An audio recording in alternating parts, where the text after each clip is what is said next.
Hey guys, so today our topic is understanding your shape, and it's the second part of shaped for serving God. And instead of knowing that you're shaped for serving God, now that we know that we're already shaped for serving God, that we all have a greater purpose, now we need to understand what our purpose is. And just a little thing for today is nobody else can be you. You are unique. You are your own person. No one in the entire world will ever be exactly like who you are. We're all individual. We're all independent. So, what I really want to express here is that we need to stop comparing ourselves to other people. Stop comparing ourselves to great leaders, to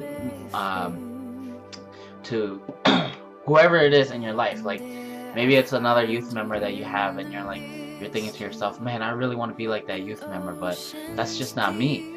Like, why are they? How can they be so good and so holy and so righteous and so in it with God when you know what? It's okay because maybe that's not who God called you to be. Maybe God called you to have a different relationship with Him, so that you can reach out to people who have the same type of relationship as you, and that's completely fine. You know, if we are all the same person, then where would the body of Christ be? You know, we'd all be the right hand or the left hand or the head or the chest or something like that. And you know, the complete body of Christ has all different kinds of parts that work together cohesively for His purpose, and they work together in through His will. And we might not always see that reasoning, and we might not always understand that, but that's something we have to learn to to understand and accept. You know, yesterday evening I went to two different events. I stayed a little bit at the first event, and then the second event I stayed longer at. And it's interesting to see. The first event, there was tons of people there, and I was like, man, definitely God is definitely gonna be here tonight to bless everyone that's here and to bless, you know, whoever is hosting this event. And then at the second event that I went to, it was a lot smaller. There was maybe 10 or so people when I got there, and I was thinking to myself, and God was just kind of showing to me and revealing to me, it doesn't matter how many people show up. God still takes as much pride in this small event as He does that large event. You know, there's no difference for God. The only thing that God sees is obedience and the heart of the men and women, of the sons and daughters that are there, that are present to attend. And so our devotional comes today from 1 Peter 4:10, and it says, God has given each of you some special abilities.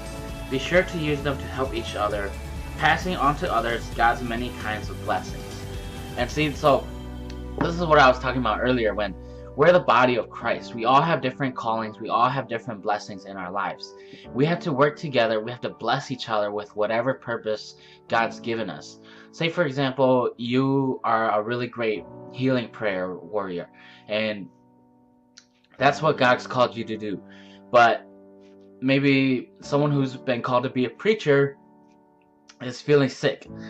You know, maybe God's calling you to go pray for that person so that you can heal them. And then maybe that person who's a preacher will speak life over you, or will speak a word or give a message, and it'll rejuvenate you. That's the purpose of the body of Christ, to help each other, to support each other, to work as a unit so that we can all glorify the kingdom and bring glory to the kingdom and bring glory to Jesus.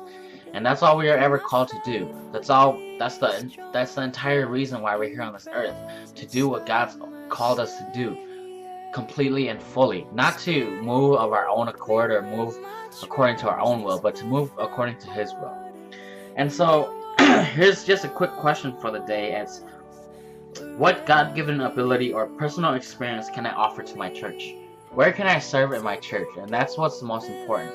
You need to just kind of take a look at what opportunities are there, and if there's not opportunities there, reach out to somebody and ask them if there are any opportunities available. Again, today for our goals, it's no electronics, so do your best not to use any kind of personal electronic devices. Just get out and have fun. Enjoy the outdoors. I know it's kind of rainy a little bit, but it's whatever. Enjoy the outdoors. enjoy fellowship with people, enjoy family time. You know, read a book, read the Bible. Just play, if you know how to play an instrument or something, play some songs of worship. You know, do something for God.